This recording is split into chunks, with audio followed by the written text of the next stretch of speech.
Youth আড্ডা, Rocky আড্ডা, ঘরের মাঠে আড্ডা, কফি হাউস আড্ডা, ইউথ আড্ডা, পিওর আড্ডা, খোলা মেলা আড্ডা, মন ভালো করা আড্ডা। ইউথ আড্ডা, ইউথ আড্ডা, ইউথ আড্ডা। লেখাপড়া খেলাধুলা সবকিছুতে থাকি আমরা, সব কুল আর শ্যামকেও রাখি। পঞ্চকবি মনে রেখে বাংলা ব্যঙ্গ শুনি, বাড়িয়ে দিলে হাত আমরা বন্ধু হতে জানি। ইউথ আড্ডা, ইউথ আড্ডা, ইউথ আড্ডা।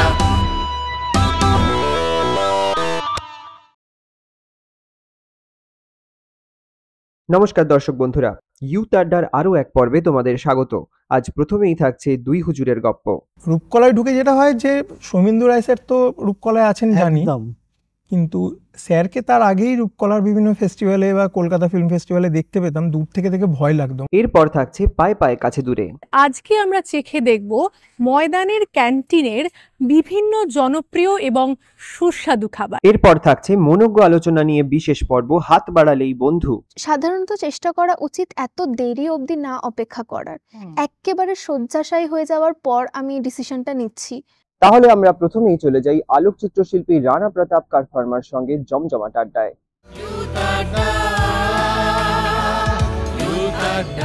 নমস্কার, দুই হুজুরের গপ্পে স্বাগত। আজকে দুই হুজুরের গপ্পে আমাদের গপ্প জমবে চিত্রগ্রাহক রানা প্রতাপ কার ফার্মার সঙ্গে। রানা, স্বাগত স্টুডিওতে। নমস্কার। রানা, প্রথমেই তো একটুখানি আমরা বলে দিয়েছি চিত্রগ্রাহক হিসেবে তোমাকে পেয়েছি, তা চিত্রগ্রহণ শেখা, চিত্রগ্রাহক হওয়া, কাজকর্ম, সেগুলো নিয়ে একটু পরে বরঞ্চ আসি। একটুখানি শুরুর দিনগুলোয় ফিরে যাই, মানে এক লহমায় আমরা যেন টাইম মেশিনে করে কাটোয়ায় পৌঁছে যাই। কাটোয়ার জীবন, কাটোয়ায় ওখানে কাটানোর সময়, ওখানকার শিল্প সংস্কৃতি সব কিছু তোমার জীবনের সঙ্গে কীভাবে জড়িয়ে আছে? আমার জন্ম এবং স্কুলিং কাটোয়াতেই, এবং কাটোয়া তো একদম গ্রামীণ বর্ধমানেরই একটা মফস্বল বলি, কিন্তু গ্রাম তখন প্রায় গ্রামই ছিল একদম। এবং সৌভাগ্যক্রমে আমাদের মানে গ্রামের বাড়ি, মানে আমার বাবার বাড়ি এবং আমার মায়ের বাড়ি দুটোই একই গ্রামে, এবং সেটা কাটোয়া থেকে জাস্ট সাইকেলে 10 মিনিটে। আচ্ছা। ফলে ওই দেশের বাড়ির সাথে যোগাযোগটা খুবই ছিল আমার, মানে আমি সপ্তাহে 1-2 বার করে তো যেতামই। এছাড়া পুজো পার্বণ, যে কোনো অনুষ্ঠান ইত্যাদি, আত্মীয়দের বিয়ে, মানে আমার রেগুলার যাতায়াত ছিল। এইগুলোর ফলে যেটা হলো, মানে ওইখানে আমার একটা অবাধ স্বাধীনতা ছিল। যে কোনো অনুষ্ঠান হচ্ছে বা যাত্রা বা কবি গান হচ্ছে, বাউল, এছাড়া গাজন, পালা গান, গাজন, বোলান, নবান্ন, যত রকম ভাবে ভাবতে পারি, চড়কের মেলা। এবং এইগুলোতে যেটা হতো, আমি মানে ওই শুধু 2 বেলা বাড়িতে কোথাও একটা খেয়ে নিতে হবে, সবাই তো পরিচিত, কোথাও একটা গিয়ে খেয়ে নিলাম, বাকি সময় ঘুরে বেরিয়ে মানে গ্রাম অজয়ের ধার ধরে ঘুরে বেড়ানো। আর যখন এই যে বললাম, এই যে বোলান দলের ইয়ে হবে বা চড়ক মেলা বা যাত্রাপালা, এই যে ওদের প্রস্তুতিটা হতো, মানে স্টেজ বাঁধা থেকে শুরু করে, বা যখন দেখতাম রিহার্সাল দিচ্ছে, যখন মেকআপ হচ্ছে, আমার এইগুলো তো অবারিত দ্বার ছিল। এবং সাউন্ড চেক হচ্ছে, আমি খুব ভালোবাসতাম এগুলোতে থাকতে। এমনকি মেলায় যখন দোকানও বসতো, আমি সেইখানে গিয়ে হাজির হতাম। এইগুলোর ফলে আমার কি হতো, মানে পড়াশোনার জগৎ ছাড়াও বাইরের জগৎ, মানুষজনের সাথে যোগাযোগ, এইটা আমার ভীষণভাবে গড়ে উঠেছিল, এবং নিজের মতন করে একটা জগৎ তৈরি করা। আর আমার বাবা মা তো ছোটো থেকেই আমাকে খুব স্বাধীনতা দিয়েছে। এইগুলোর সাথে সাথে যেটা হলো, গ্রামে তো তখন ওই ভিসিআর ইত্যাদির মাধ্যমে সিনেমা দেখা হতো, কাটোয়াতেও আমাদের পাড়াতে হতো। অন্যান্য আর্ট ফর্মগুলো কী হতো, তার ব্যাক স্টোরিগুলো বা তারা কিভাবে তৈরি করে, এগুলো কিভাবে হচ্ছে, এইটা আমার আয়ত্তের মধ্যে ছিল। কিন্তু সিনেমাটা আমি আয়ত্তের মধ্যে আনতে পারিনি যে এটা কিভাবে হয়। আর আমার ছোট থেকেই মানে নিজে নিজে এক্সপ্লোর করার প্রচণ্ড ইচ্ছে, তার ফলে সিনেমার ওপর টানটা হলো না সব থেকে বেশি। এবং যখন আমাদের বাড়িতে রবিবার সিনেমা দেখা হতো, পাড়ার সবাই মিলে ভিড় করতো। তখন কি সেই ব্ল্যাক অ্যান্ড হোয়াইট চার পায়াওয়ালা সেই বড় টিভি, ওই টেবিলের উপর দেওয়া। এবং তার আগে যখন ছোটবেলায় আমরা ভাড়াও থাকতাম, সেখানেও একসাথে সিনেমা দেখা বা ওই যে রবিবারের সিনেমা হোক বা রামায়ণ সংবাদ হোক, মহাভারত, হ্যাঁ। টিপু সুলতান, এগুলো তো সব একসাথে দেখা। এই একসাথে দেখা ব্যাপারটা সিনেমার আমার আরেকটা কিন্তু ভালো লাগার কারণ ছিল। একদম। এবং ওই সিনেমার কিভাবে হচ্ছে এই ব্যাপারটা যেহেতু আয়ত্ত করতে পারতাম না, ফলে ওটার উপর নেশাটা যেটা বললাম আরো বেশি করে গভীরভাবে তৈরি হয়ে যায়। এবং তখন তো সিনেমা মানে যা টিভিতে দেখা যাচ্ছে, পাড়াতে যা হচ্ছে, মানে তার কোয়ালিটি কি এখন বুঝতে পারি, তখন এত কিছু ভাবিনি। আচ্ছা, তারপরে ওখান থেকে কাটোয়া থেকে একেবারে কলেজ লাইফ, তখন একবার মানে কলকাতা বা শহরতলিতে চলে আসা। 9-10 নাগাদ আমি কলকাতা আসা শুরু করি, হচ্ছে যেহেতু এই ভালো স্টুডেন্ট আর একটু ভালো পড়াশোনার জন্য পাথফাইন্ডারে কোচিং নেওয়া, ক্লাস করা, মাঝে মাঝে আসতাম। 9-10 করেছি এবং এখানে আমি একাই আসতাম, কিন্তু বাবা সঙ্গে আসতো না। আচ্ছা, সেই অভ্যেসটাও মোটামুটি হয়ে যাচ্ছে। সেই অভ্যাসটা খুব ছোট থেকেই আমার বাবা মা আমাকে একা যাতায়াত করা ইত্যাদি এগুলো করে দিয়েছিল। এবং আমি এসে থাকতাম দমদমে, আমার পিস্তলে দিদির বিয়ে হয়েছিল, সেখানে থাকতাম। তারপরে সেখানে থাকা, তারপরে পড়াশোনা, কলেজ লাইফ কাটানো না, ওটা যখন ওই 9 থেকে 12 এই সময়কালে যখন আমি কলকাতায় আসতাম এই পড়াশোনার জন্য, তখন। কিন্তু এইখানে এসে যেটা হতো, 9-10-এ ঠিক আছে আমি এখানে এলে বই মেলা চলে যেতাম, তখন তো পেপার খুললেই পাওয়া যেত আজ কোথায় কি হবে, এবং দেখতাম নন্দনে নানা রকমের স্ক্রিনিং হয়। এটা 9-10-এ এতটা আমি করিনি, কিন্তু 11-12 নাগাদ থেকে কিন্তু আমি অ্যাকচুয়ালি যে কারণে এটা আসা সেটা ফাঁকি দেওয়া শুরু করলাম। এবং তখন হচ্ছে নন্দনে হয়তো রেট্রোস্পেক্টিভ হবে বা ফিল্ম ফেস্টিভ্যাল হবে, সেই কার্ড জোগাড় করে গিয়ে দাঁড়াতাম, দেখছি কার্ড নিয়ে লোকে ঢুকছে, আমি ঢুকে যেতাম ওই বয়সেই কিন্তু তখন। এবং ওটা আমার এখনো মনে আছে, ক্লাস 11-এর মাঝামাঝি করে আমি কিন্তু একটা জিনিস ঠিক করলাম যে আমি ফিল্ম মেকিং নিয়ে কিছু একটা করব। আমি সায়েন্স ব্যাকগ্রাউন্ডে ছিলাম, ভাবলাম এটা নিয়ে আমি কন্টিনিউ করব না। কিন্তু মানে এই সিদ্ধান্তটা নিজে নেওয়ার ক্ষেত্রেও না অনেক দ্বিধাদ্বন্দ্ব কাজ করেছে, কারণ আমি ছোট থেকেই দেখেছি আমার মা খুব কষ্ট করে আমাকে পড়িয়েছিল। মানে আমার পড়াশোনা বা আজকে যে এই জায়গায় দাঁড়িয়েছি এইটার জন্য আমার মায়ের ক্রেডিট, কিভাবে যে টাকা পয়সা জোগাড় করে। আর আমার বাবা একদম অন্য টাইপের লোক ছিলেন, মানে উনি দেশের দশের মানুষের কথা ভাবতেন, বাড়ির কথা খুব একটা ভাবতেন না, মনে হতো ওটা হয়ে যাবে, ওটা চলে যায়। মানে আমি যে মনে করি আমি মানুষ হিসাবে আজকে যে জায়গায়, সেটার তৈরির পেছনে মা বাবা দুজনের অবদান, কিন্তু পড়াশোনার জন্য ওটা একদম আমার মায়ের অবদান। মা পরিবারটা এবং তার সঙ্গে সঙ্গে কিভাবে পড়াশোনার সবটা ব্যালেন্স হবে সেটা উনি করতেন আর কি। এবং ওইটা আমার কোথাও একটা মনে দ্বিধাদ্বন্দ্ব ছিল যে এতটা জাম্প নেব, জানি না তো কিছুই, যে আর এমন তো না আশপাশে কি হবে বা ভবিষ্যতে কত তাড়াতাড়ি এস্টাবলিশ হতে পারবো, বাবা মার মানে সঙ্গে কাঁধে কাঁধ দিয়ে লড়াইতে মানে সহায় হবো, সেটাও তো বোঝা যাচ্ছে। কিছুই জানি না তখন, কিন্তু মনে হলো না করেই দেখি, মানে যা হবে হবে। কিন্তু পরবর্তীকালে দেখেছি আমার বাবা মাই একমাত্র সব থেকে, মানে আমার পারিপার্শ্বিক বা ফ্যামিলির মধ্যে সব থেকে সাপোর্ট দিয়েছে। তারা ছোট থেকে কোনোদিন আমাকে কোনো ব্যাপারে কেন এই প্রশ্নটা করেনি। কিন্তু এরপরে আমি একটু আসবো যে আর একটা বড় সাপোর্টের জায়গা, যেখানে অন্তত এই ভিশন মিশন গুলো ক্লিয়ার ভাবে দেখতে শেখালো, রূপকলা কেন্দ্র। আমি একটুখানি আসবো যে এবার তো কলেজ লাইফটা গেল, কলেজ লাইফের মতো, তার পরবর্তী সময় এই যে রূপকলায় আসা, কিভাবে সেই জার্নিটার কথা একটুখানি আসি। কারণ আমাদের রূপকলায় আসার আগে আমি একটা জায়গা না বললেই নয়, কারণ আমি কোনো কিছু না জেনেই আমার কলেজ গ্র্যাজুয়েশন করেছি আমি মাস কমিউনিকেশন অ্যান্ড জার্নালিজম নিয়ে।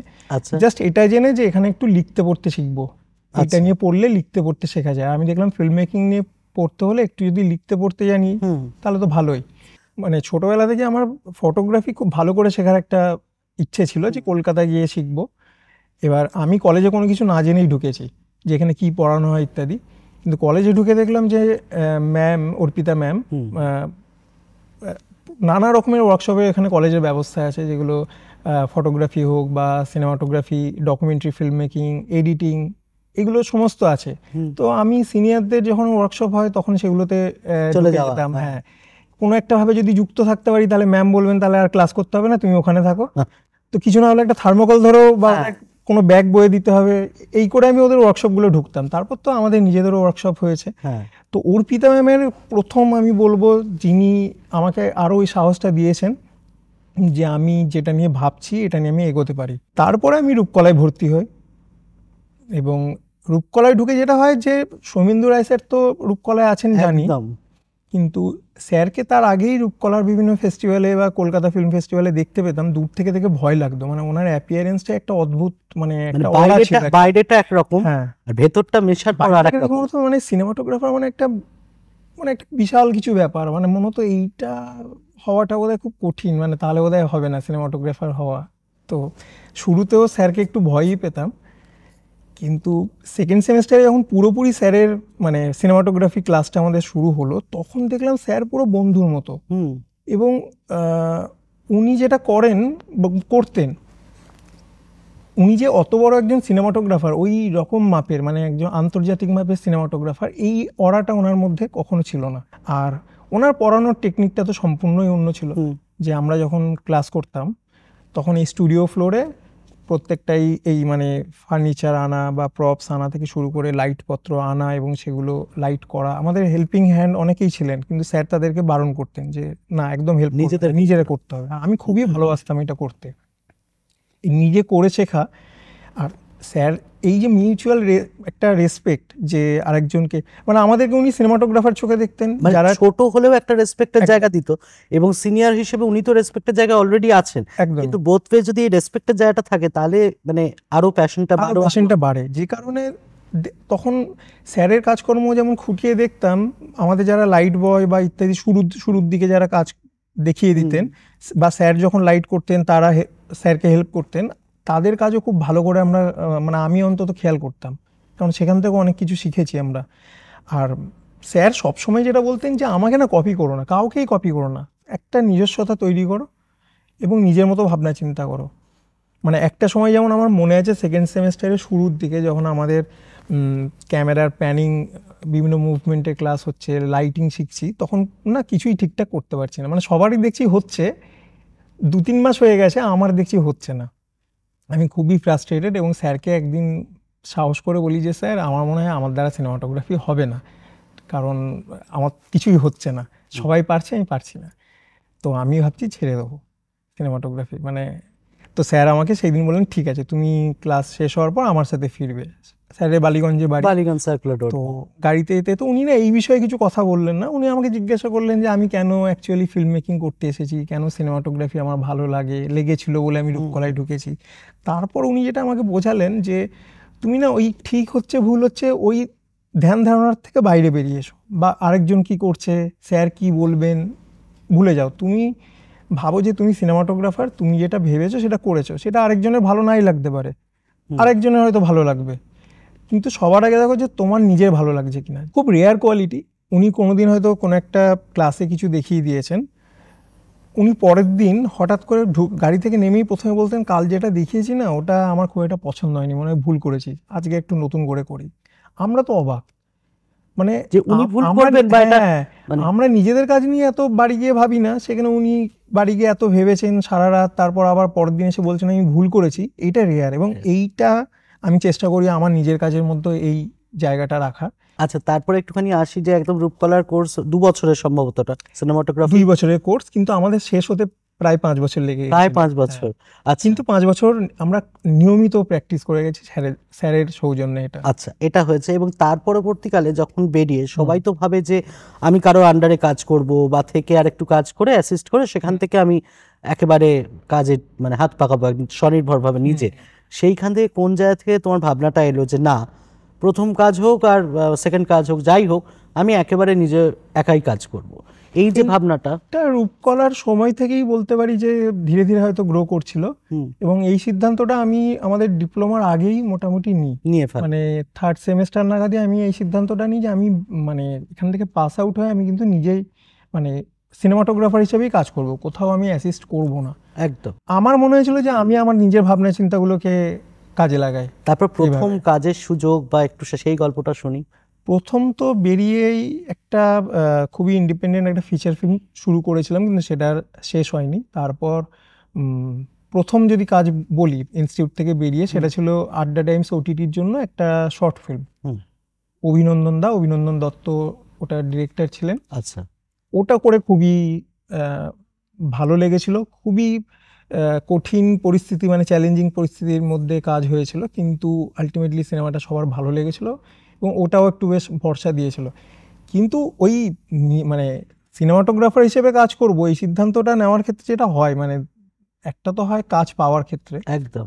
যেটা অনেকেই ভরসা রাখতে পারে না যে নতুন ছেলে পারবে কিনা, তার থেকে সিনিয়র কাউকে নিয়ে করে নি, এবং এটা না একটা সাইকেলের মতো চলতে থাকে আমাদের ইন্ডাস্ট্রিতে। এটা একটা সাইকোলজিক্যাল একটা মিথ, হ্যাঁ, যে যে নতুন ছেলে কাউকে পারবে না। ভরসা করলে তা সে হয়তো বেশি সময় নেবে, অনেক বেশি সময় যাবে, অনেক বেশি খরচা, সব দিকটা। নতুন কাউকে নিলে হয়তো কম দিনে মানে একদম পারফেক্ট বেরিয়ে আসবে। কিন্তু এটা খুব ভুল ধারণা, মানে খুবই ভুল ধারণা, কারণ প্রত্যেকেরই তো কখনো না কখনো একটা মানে শুরুটা লাগে। হ্যাঁ, শুরুটা লাগে। এক্স্যাক্টলি। তো এইটা আর একটা যেটা হয় কাজ কম হলেই স্ট্রাগল করা, হ্যাঁ, সেটা এমনি আমাদের কলকাতায় স্ট্রাগল করা। তো সেই পিরিয়ডে আমি আমার খুব কাছের মানুষদের মানে অর্পিতা ম্যাম, তারপর আমার কলেজের সিনিয়র যেমন অরুণাবদা, বুবুল্লা, প্রিয়াঙ্কা দি, শ্রিয়াঙ্কা, আমার এক প্রাক্তন বান্ধবী সৌরভ, এদের থেকে আমি প্রচুর হেল্প পেয়েছি। মানে সেটা আর্থিক সাহায্য হোক বা পাশে দাঁড়িয়ে যে না এই খারাপ সময় কেটে যাবে, ঠিক আছে। এবং অনেক সিনিয়রদের কাছেও, যেমন আমাদেরই রূপকলার সিনিয়র, উনি এখন আমাদের সিনেমাটোগ্রাফি ডিপার্টমেন্টেরই এইচওডি, অশেষ দা ভীষণ হেল্প করেছে। মানে সেটা স্যার থাকার সময় তো উনি ক্লাসে উনি একটা অন্য ধরন কিছু আমাদের জিনিস শেখাতেন যেটা খুব কাজে দিয়েছে প্র্যাকটিক্যাল জগতে। এবং তার পরবর্তী সময়েও মানে যখন পাস আউট হয়ে গেছি, যে একটা ওই যে সব থেকে জরুরি না একটা ভরসা দেওয়া, কারণ স্ট্রাগল করতে করতে একটা সময় ওইটাই সব থেকে মানে সেলফ কনফিডেন্সটাই সবার আগে নষ্ট হয়, যে আমার দ্বারা বোধহয় আর হবে না। কিন্তু ওই সময়ে যখন এই মানে কাছের মানুষরা এবং কাজের জগতের লোকেরা ভরসা দেয়, শুভঙ্করদা যেমন, শুভঙ্কর ভর, মানে যে কোনো পরিস্থিতিতে শুভঙ্করদা প্রচন্ড উৎসাহ দিয়ে গেছে। না, এই ক্ষেত্রে একটা জিনিস জানবো, যে একেবারে মানে মফস্বল অঞ্চলে বেড়ে ওঠা, তারপরে উত্তর কলকাতায় আসা, বেশ কিছুটা সময় থাকা, তারপরে রূপকলার এই 5 বছরের জার্নি, তারপরে নিজে ইন্ডিপেন্ডেন্টভাবে কাজ করা, সেই জায়গা থেকে এখন ভাবনা চিন্তায় কি আসছে, যে মানে কি ধরনের কাজ মানে করতে পারলে নিজেকে আরো মানে ভালো হ্যাপি ফিল করা যাবে? আমি মানে সবসময় আমি যেটা চেষ্টা করি সেটা হচ্ছে যে আমার যতটা ক্ষমতা আমি তার বাইরে বেরিয়ে করার চেষ্টা করি। মানে আমি নিজের কমফোর্ট জোনে একদম থাকতে পছন্দ করি। আচ্ছা, মানে তর্কের খাতিরে বলছি, কাল একটা সিনেমা করেছি, ওটা দেখে আরেকজনের ভালো লাগতেই পারে, কিন্তু তিনি যদি আমার থেকে ওইটাই চান, আমার খুব একটা মন ভরে না। আমার মনে হয় তার থেকে হ্যাঁ, যে নিজেকে যেটা পারি তার থেকে, তার জন্য নিজেকে পড়াশোনা করতে হবে, নিজেকে আপডেট করতে হবে, নিজেকে অনেক খাটতে হবে, সময় দিতে হবে স্ক্রিপ্টের পেছনে, এইগুলো আমার ভালো লাগে। মানে একটু চ্যালেঞ্জ থাকবে। তার ফলে এই কারণে এই রিজিওনাল সিনেমা, যেটা আমি এখন কলকাতার বাইরে মানে পশ্চিমবঙ্গের বাইরেও অন্য ভাষার সিনেমাগুলো একটু করছি বা সুযোগ পাচ্ছি, আমার কাছে এগুলো খুব চ্যালেঞ্জের, এবং এগুলো আমার কাছে একটা এক ধরনের লার্নিং প্রসেসও। এবং ভবিষ্যতে কি কি পরিকল্পনা রয়েছে? আমার তো খুবই ইচ্ছে যে মানে ভারতবর্ষের বিভিন্ন কোণে, মানে বিভিন্ন রাজ্যের বিভিন্ন ভাষার সিনেমা করি, ভারতবর্ষের বাইরেও যদি আমি সুযোগ পাই, আমার তো খুবই ইচ্ছে। কারণ ওই যে বললাম, আমি গোটা দুনিয়াটাকে চেনার মিডিয়াম হিসেবে ধরি যে ফিল্ম মেকিং। এবং আমি যখন কাজ করি, মানে যখন সিনেমাটোগ্রাফার হিসেবেও কাজ করি, আমি ভীষণভাবে শুধু সিনেমাটোগ্রাফার স্ক্রিপ্ট পড়লাম, ফ্লোরে গিয়ে সিনেমাটোগ্রাফি করলাম, আমার কাজ শেষ হয়ে গেলাম, আমি এইভাবে দেখি না। আমি একদম পুরো একটা ফিল্ম মেকিং টিমের পার্ট হয়ে ভীষণ রকম জড়িয়ে থেকে আমি কাজ করি। একদম যারা আমাকে এই সুযোগ দেয়, একদম স্ক্রিপ্টের সময় থেকে ফিল্ম হলে যাওয়া অবধি আমি জড়িয়ে থাকি। ফলে আমি চাই সেভাবেই আরও নানা জায়গায় কাজ করে বেড়াই, এবং ইচ্ছে আছে যে নিজেরও কিছু কাজকর্ম করার, এবং নিজের যে প্রজেক্ট মানে নিজের ফিল্ম, তার জন্য জাতীয় পুরস্কার পাওয়া, সেই মানে পুরস্কার পাওয়া, সেই জায়গাটা, সেই গল্পটা, সেই একটুখানি হ্যাঁ, মানে রাজদীপদা শর্মিষ্ঠাদির সাথে তার আগে আমি শর্ট ফিল্ম করেছি, ডকুমেন্টারি করেছি অরোরার হয়ে, অরোরা ফিল্ম কর্পোরেশন হয়ে।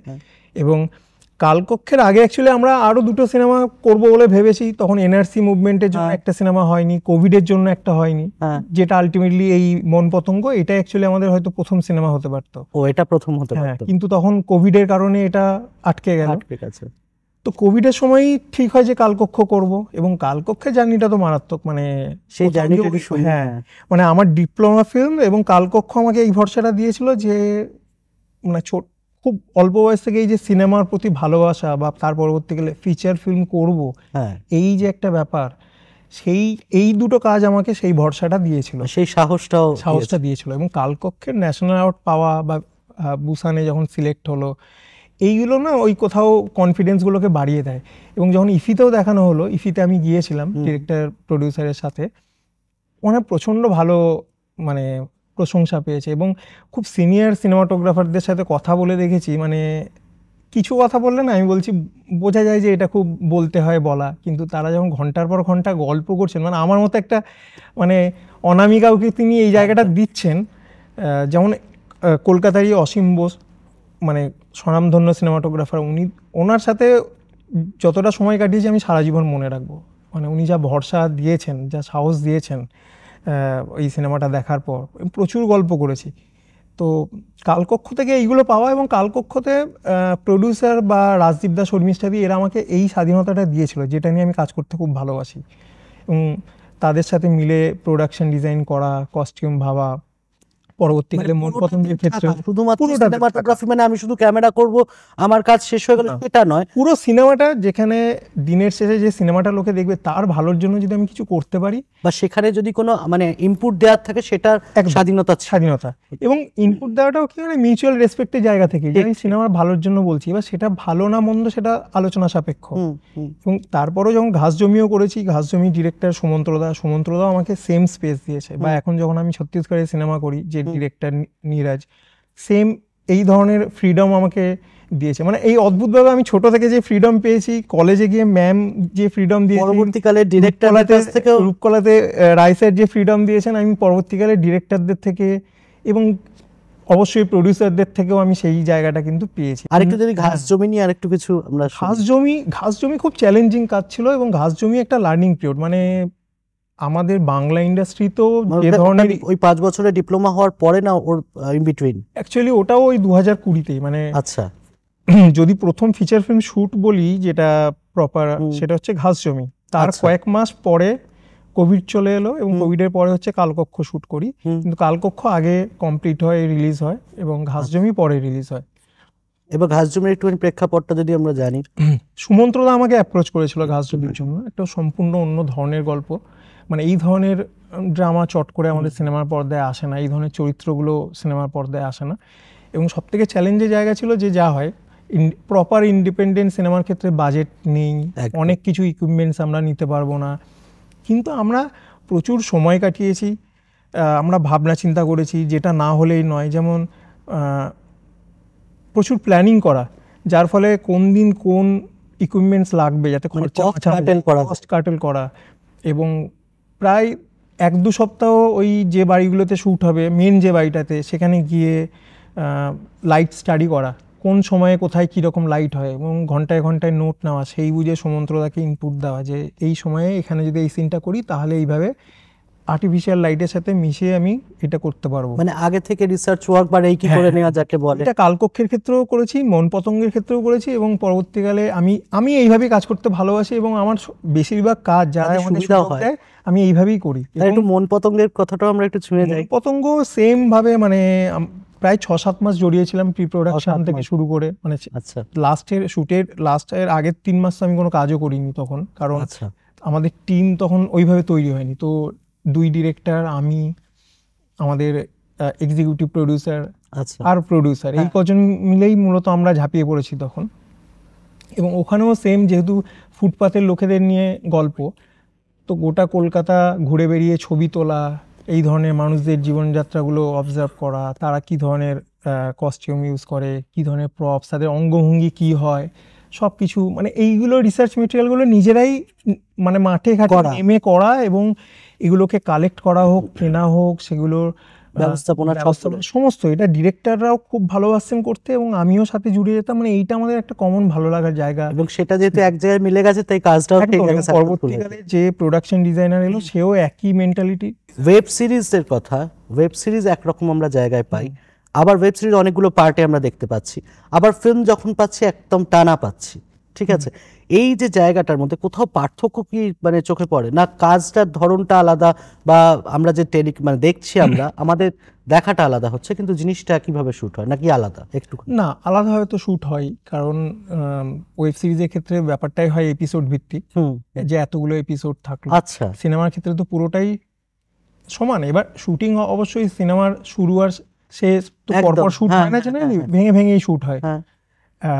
ওয়েব সিরিজের ক্ষেত্রে যেহেতু এপিসোডের চাপটা থাকে, ফলে ওই হয় এপিসোডের শুরু আর শেষটা একটু ভালো হওয়া দরকার, যাতে পরের এপিসোডে লোকে যায়, ওই অ্যাট্রাকশনটা ধরে রাখা যায়, অ্যাট্রাকশনটা ধরে রাখা। এবং সেটা কোথাও সিনেমাটোগ্রাফির ক্ষেত্রেও মানে একটু চাপটা থাকে, মানে এক্সট্রা একটা বার্ডেন থাকে। এবং আমাদের মানে এখানকার ওটিডি গুলো তো বেশিরভাগ তারা এই নিয়ে খুবই খুঁতখুঁতে, মানে আমি বলবো তারা একটু বেশি খুঁতখুঁতে, ওটা দরকার পড়ে না। আচ্ছা, এরকম হতে হবে, আচ্ছা, সিজন 1 এর থেকে সিজন 2 লুকটা পুরো চেঞ্জ হয়ে গেল, কিন্তু গল্পের একটা যেমন গতি থাকে, ধারাবাহিকতা যেটা, তো একটা হুট করে লুক এন্ড ফিল, মানে এইটা কিছু ক্ষেত্রে না মানে আমি বলবো একটা বাধাগতের মধ্যেও অনেক ক্ষেত্রে পড়ে যায় আমাদের এখানে। এর সঙ্গে সঙ্গে এটা দেখবো যে অন্যান্য কাজ যেগুলো ডকুমেন্টারি বানানো, অ্যাড ফিল্ম বানানো, এগুলোর সঙ্গে তোমার জার্নিটা একটুখানি যদি বলো। মানে ডকুমেন্টারি আমি মানে ফিচার ফিল্ম শুরু করার পর থেকে ডকুমেন্টারির কাজের আমার অফার পাওয়াটা কমে গেছে। অনেকে হয়তো ভাবে আমি পুরোটাই করব, কিন্তু আমি যত দিন অবধি ডকুমেন্টারি করেছি বা এখন যখন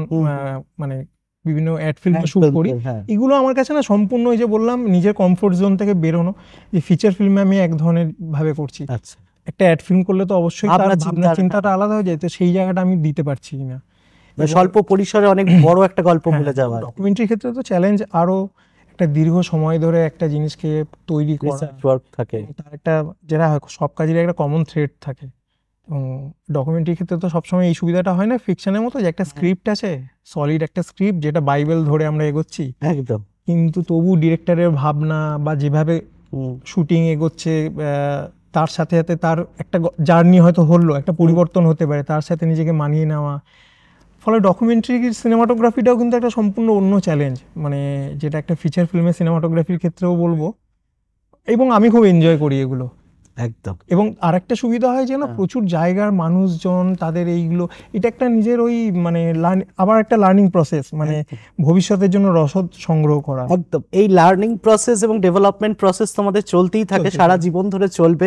কিন্তু এই রানা প্রতাপের মতো এরকম আরও সিনেমাটোগ্রাফার আর এর গল্প আমরা নিশ্চয়ই আগামী দিনে শুনবো। এবং রানা প্রতাপের জন্য রইল অনেক অনেক শুভেচ্ছা, শুভকামনা। আগামী দিনে সব মনের ইচ্ছা পূরণ হোক, আরও সুন্দর সুন্দর ফিল্ম তার কাছ থেকে আমরা পাই, তার সিনেমাটোগ্রাফিতে আমরা উপহার পাবো আগামী দিনে আরও এরম ফিল্ম যেগুলো হয়তো পুরস্কৃত হবে, সকলের মন জয় করবে, সেটুকুনি বলতে পারি। সেই শুভকামনা রইল। সকলে খুব ভালো থাকুন, সুস্থ থাকুন, অবশ্যই সঙ্গে থাকতেই হবে দুই হুজুরের গপ্পের। সময় হয়েছে আমাদের পরবর্তী সেগমেন্টের, যেখানে চেখে দেখব কলকাতা ময়দানের বিভিন্ন ক্যান্টিনের জিভে জল আনা সব খাবার।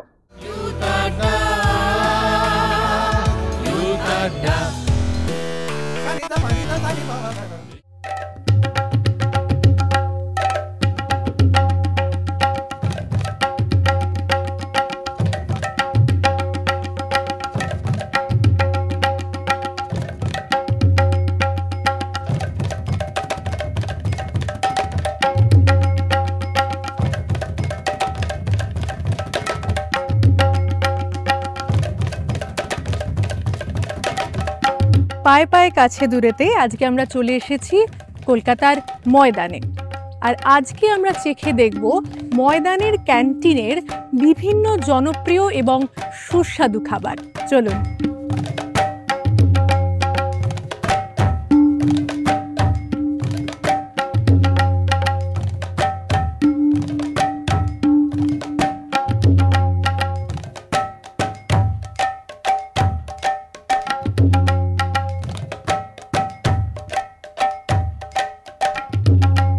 এই মুহূর্তে বসে আছি কলকাতার রেফারি ক্লাবের রেফারি ক্যান্টিনে।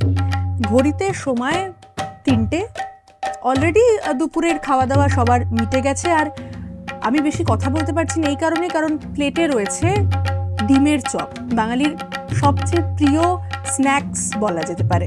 আর দেখতে পাচ্ছি যে প্লেটে রয়েছে পেঁয়াজ, শসা এবং সাথে কাসুন্দি। আমরা সবাই জানি যে বাঙালির ডিমের চপ কেমন হতে পারে, লাজবাব।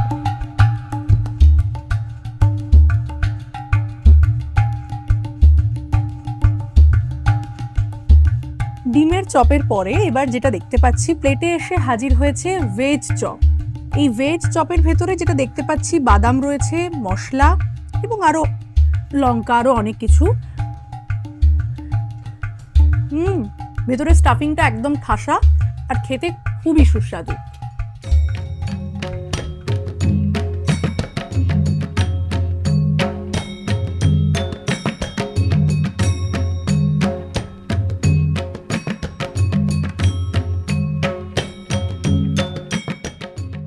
ডিমের চপ, ভেজ চপের পরে এবার প্লেটে এসেছে চিকেন চপ এবং যথারীতি কাসুন্দি রয়েছে, পেঁয়াজ রয়েছে, শসা রয়েছে।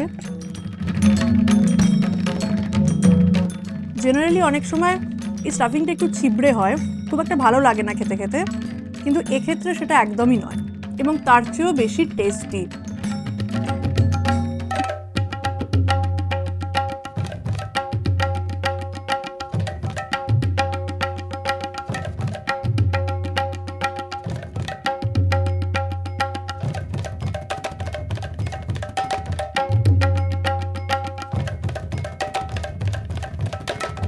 চপের পর্ব তো মিট, এবার আমার সামনে রয়েছে ময়দানের জনপ্রিয় ব্রেড আর গরম ধোঁয়া ওঠা চিকেন স্টু।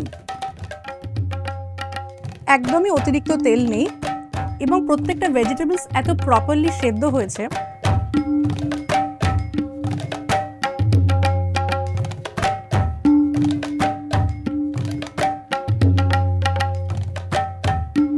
এই মুহূর্তে আমি রয়েছি সেন্ট্রাল এক্সাইজ অ্যাথলেটিক ক্লাবের ক্যান্টিনে এবং ঘড়ি বলছে সময় বিকেল 5টা। আর এরকম অল্প শীতের বিকেলে চোখের সামনে প্লেট ভর্তি যদি ফিশ ফ্রাই থাকে তাহলে না আর বেশি কথা বলা যায় না, জানেন তো। ফিশ ফ্রাই আমাদের কার না পছন্দের বলুন তো। বাহ, প্রোটিনটা যেটা নিয়ে আমরা সবাই মূলত চিন্তায় থাকি, ওটা একদম বেশি মোটা নয়, আর এই কাসুন্দি দিয়ে খেতে কিন্তু জাস্ট অসাধারণ লাগছে।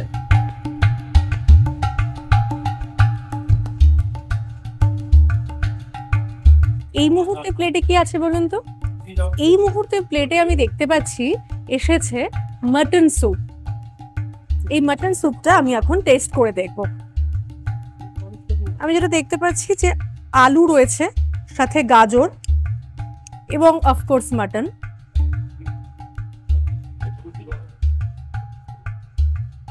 বাহ, এটা অল্প ঝাঁঝ আছে, সাথে অফকোর্স ওপরে যে গোলমরিচের ফ্লেভারটা সেটা খুব ভালো বোঝা যাচ্ছে। তেল নৈব আছে কম।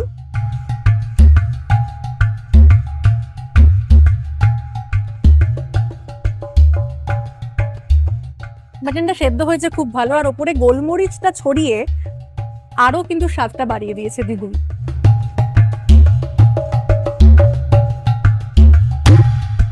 এইবার আমার প্লেটে রয়েছে চিকেন স্যান্ডউইচ। চিকেন স্যান্ডউইচটা আমি খাওয়ার আগে একটু দেখাতে চাইছি। স্টাফিংটা এত সুন্দর, টেক্সচারটা ভুলতেও চাইছিল না লিটারালি। চিকেন তো রয়েছেই, তার সঙ্গে মেয়োনিজ দেওয়া রয়েছে, বাটার ব্রাশ করা আছে অবশ্যই। খুব হেলদি এবং টেস্টি।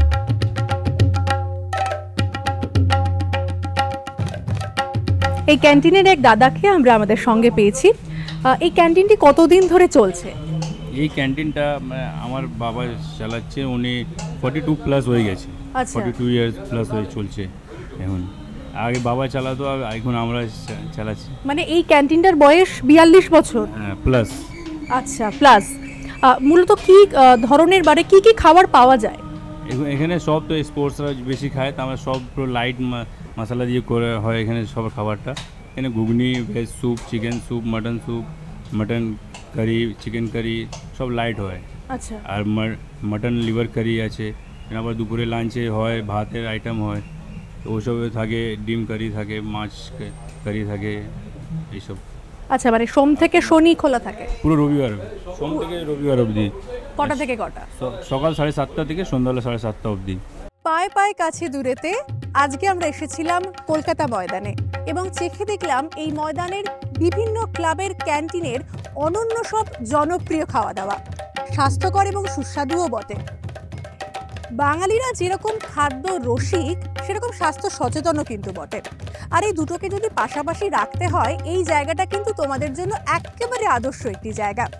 কাজেই আমাদের মতো তোমরাও কিন্তু ঘুরতে ঘুরতে চলে আসতে পারো ময়দানের বিভিন্ন ক্লাবের ক্যান্টিনে আর চেখে দেখতে পারো তাদের অনন্য এবং জনপ্রিয় সব খাওয়া দাওয়া। সময় হয়েছে আমাদের পরবর্তী সেগমেন্টের, যেখানে তোমাদের মনের কথা শোনার জন্য অপেক্ষায় রয়েছে দুই বন্ধু।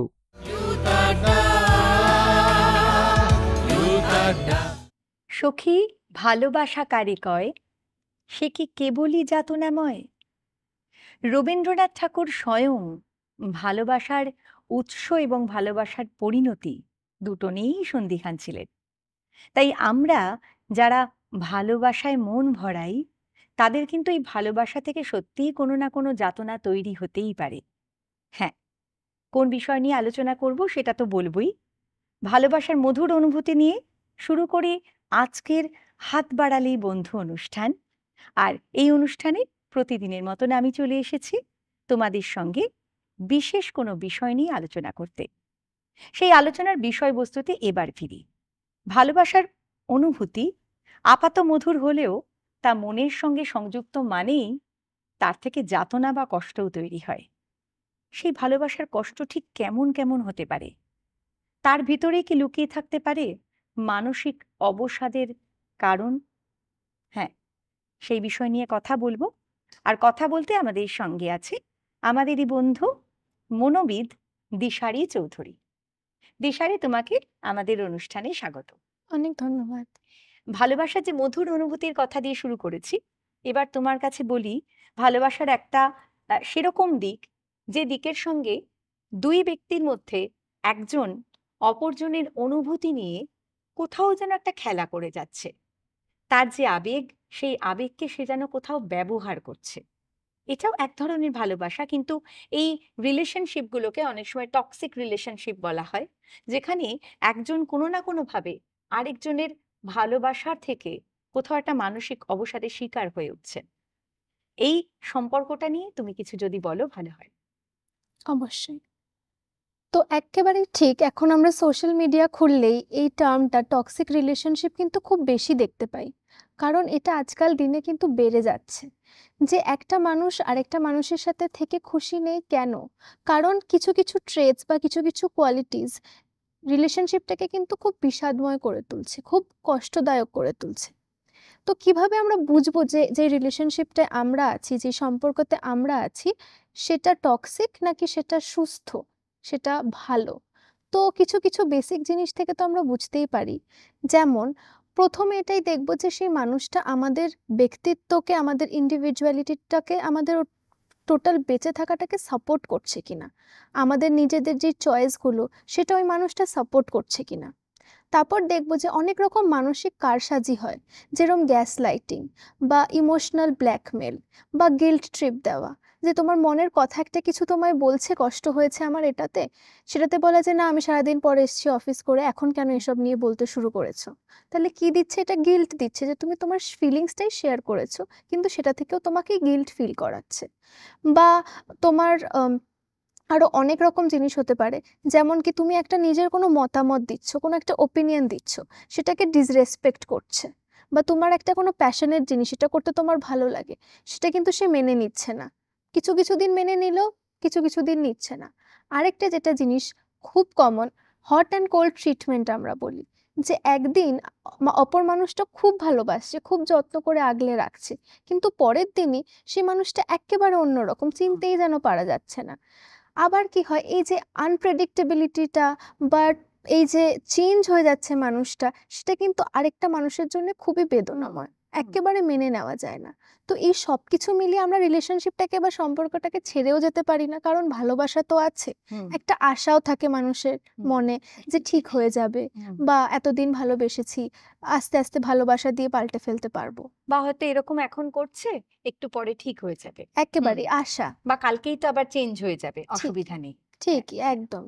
তো এইটাই আমি বলবো এই ব্যাপারে। কিন্তু কেউ হয়তো বুঝতে পারছেন সম্পর্কের মধ্যে থেকে যে আমার এই সম্পর্কটাকে আরেকজন কোনোভাবে ব্যবহার করছেন, আমার দুর্বলতাটাকে নিয়ে তিনি হয়তো একটা কোথাও আনন্দ উপভোগ করছেন, কিন্তু পুরোপুরি প্রতিশ্রুতি দিচ্ছেন না যে তিনি আমার সঙ্গে সারা জীবন থাকতে পারবেন বা এই সম্পর্কটাই থাকতে পারবেন। তো এই রকম দোদুল্যমান পরিস্থিতিতে দাঁড়িয়ে, যেটা তুমি বললে হট অ্যান্ড কোল্ড, মানে একবার ভালো একবার খারাপ এরকম যে চলছে, তাতে তো মনের উপর একটা ভীষণ রকম চাপ তৈরি হচ্ছে। সে হয়তো কোনোদিন ভালো করে পড়াশোনা করতে পারছে না যখন তার সাথে খারাপ ব্যবহার করছে। আবার এমন একদিন হচ্ছে যে সে খুব আনন্দ করে এলো, এসে যখন ফোনে কথা বলছে তখন দেখছে মানুষটা আবার বদলে গেছে। একেবারে। তো এই জায়গায় দাঁড়িয়ে এই অবস্থায় একটি ছেলে বা মেয়ে যখন বুঝতে পারছেন যে এই সম্পর্কটা আমার পক্ষে একটা কঠিন সম্পর্ক হয়ে দাঁড়াচ্ছে, সে তখন কি করে বেরিয়ে আসতে পারবেন এই সম্পর্ক থেকে, বা বেরিয়ে আসাটা কি উচিত? তুমি কি বলো? হুম প্রথমে আমি বলবো যে যে কোনো সম্পর্ক থেকেই বেরিয়ে আসাটা ইজ নট আ সলিউশন। প্রথমে যেহেতু আমরা একটা সম্পর্ক গড়তে অনেক দিন, অনেক ভালোবাসা, অনেক এফর্টস লেগেছে, তো প্রথমে সব মানুষেরও এটাই ইচ্ছা হয় যে আমি চেষ্টা করি এটাকে কিভাবে বাঁচানো যায়। তো একটা নির্দিষ্ট কিন্তু ফলো করতে হবে একটা অর্ডার চেষ্টা করার, যে তুমি ধরো তোমার পার্টনারকে একটা টাইমলাইন বললে যে এতদিন আমি সময় তোমায় দিলাম, তুমি এর মধ্যে আমাকে একটা চেঞ্জ দেখাও। শুধু কথার মধ্যে নয়, কাজের মধ্যে। আমি একটা ট্যানজিবল চেঞ্জ দেখতে চাই, যেটা আমি মেজার করতে পারছি বা যেটা আমি চোখে দেখতে পাচ্ছি। এই কমিটমেন্টটা দিয়ে তুমি যদি কাজটা করতে পারো, তাহলেই আমি তোমার কাছে ফিরবো। অ্যান্ড এটাতে কিন্তু স্টিক করতে হবে, একদম এটাকে একদম স্ট্রিক্টলি ফলো করতে হবে। সেই যখন পার্টনারটা যদি সত্যি তোমায় ভালোবাসে আর চেঞ্জের যোগ্য সে হয়, তাহলে কিন্তু সে এটাতেই চেঞ্জ হবে। এরপরেও যদি দেখো যে সে চেঞ্জ হয়নি, তার মানে কিন্তু চেঞ্জ হওয়া কঠিন। তখন কিন্তু সত্যটা আস্তে আস্তে মেনে নিতে হবে যে এই রিলেশনশিপে থেকে আমার ভবিষ্যৎ ভালো দিকে এগোচ্ছে না, আমি ভালো থাকবো না। আমি না ভালো থাকলে আমি আশেপাশের মানুষকেও কিন্তু ভালো রাখতে পারবো না।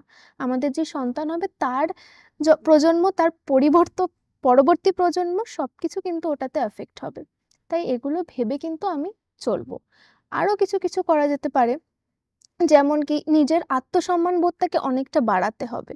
সেটা কিভাবে হবে? ভালোবাসার কাজ করে, নিজের থেকে একটা বড় কিছু পারপাস, যেমন স্বেচ্ছাসেবক বা অন্য কোনো মানুষের উপকার করা। তখন লাইফে একটা মিনিং বা পারপাস আছে।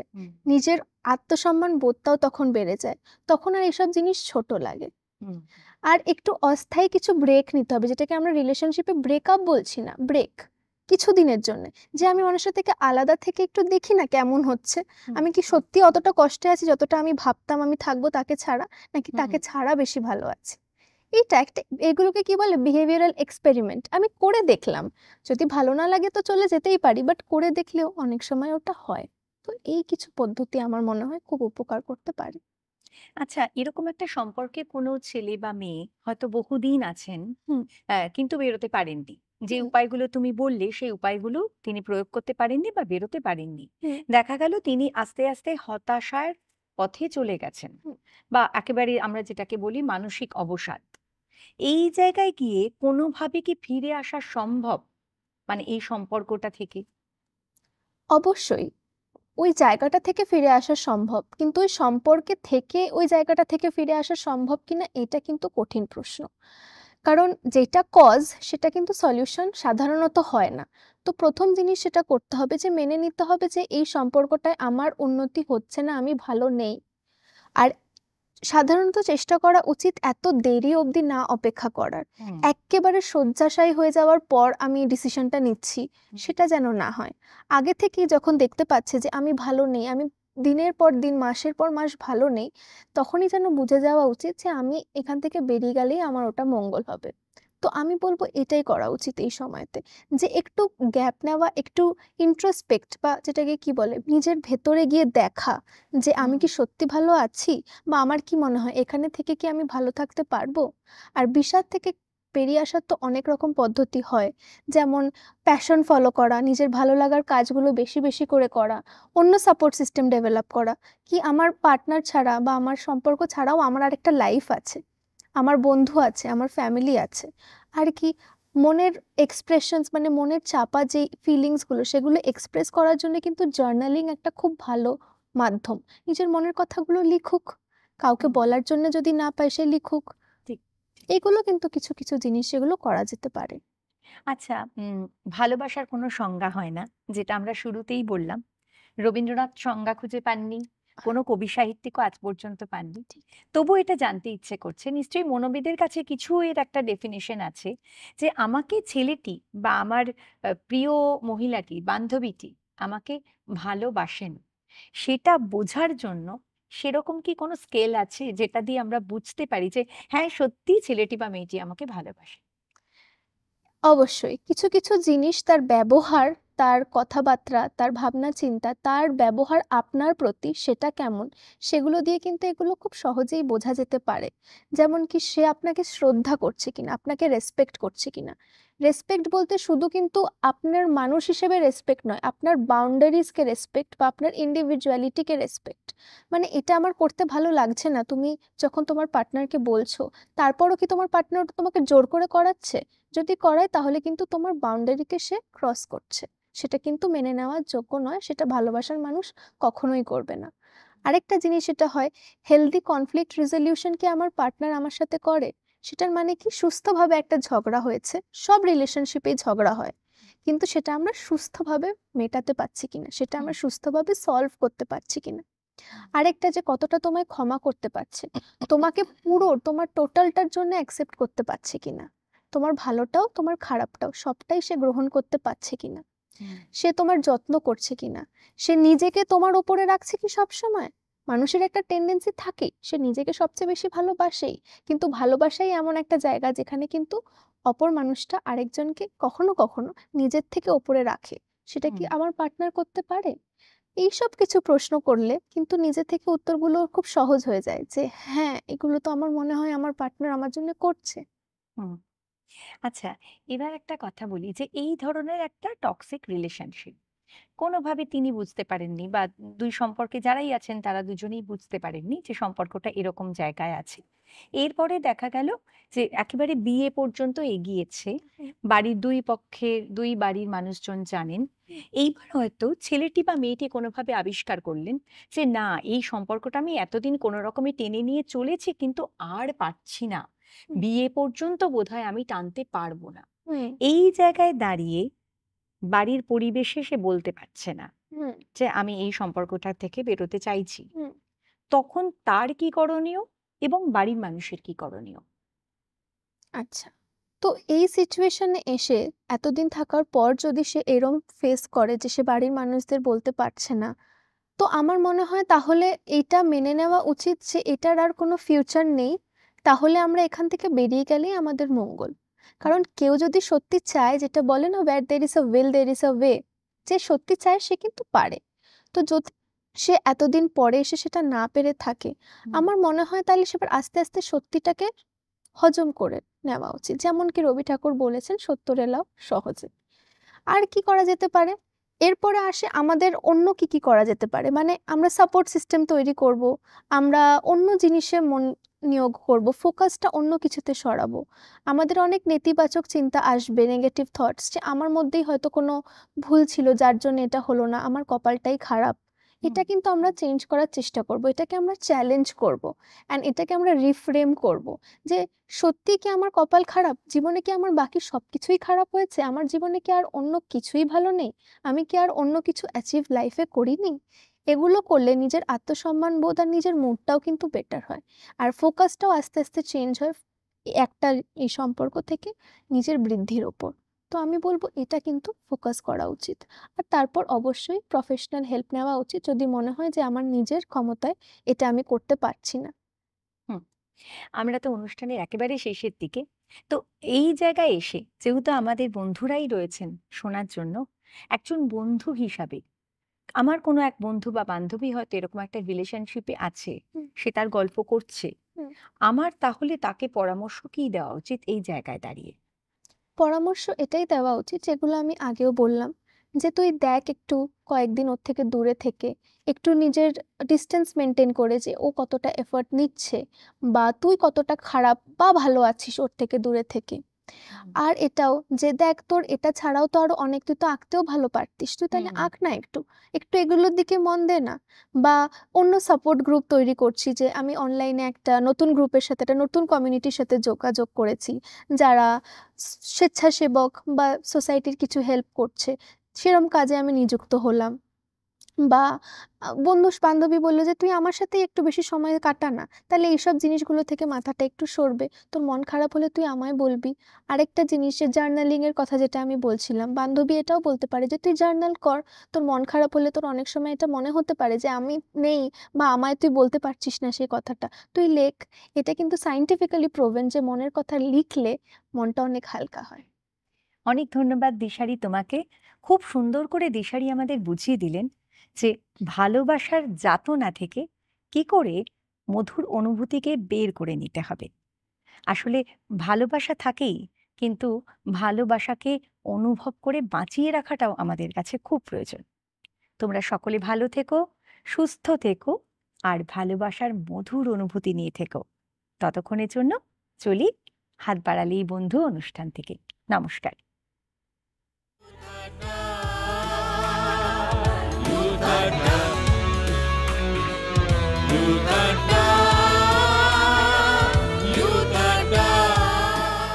তাহলে বন্ধুরা, আমাদের আজকের পর্ব কেমন লাগলো তোমরা অবশ্যই জানাও আমাদের official Facebook page, x handle এবং ইউটিউব চ্যানেলে তোমাদের কমেন্টের মাধ্যমে। দেখা হচ্ছে আগামী সপ্তাহে একই দিন একই সময়, শুধুমাত্র দূরদর্শন বাংলার পর্দায়। নমস্কার। স্বল্প একটু গল্প হলে দিনটা জমে ক্ষীর, শহর থেকে পালিয়ে করি ইনস্টাগ্রামে ভিড়, পায়ে পায়ে কাছে দূরে ব্লগ করি ঘুরে, লক্ষ্য ভেদ করে ফেলি স্বপ্নগুলো জুড়ে। ইউথ আড্ডা, ছুটির আড্ডা, পথে ঘাটে আড্ডা,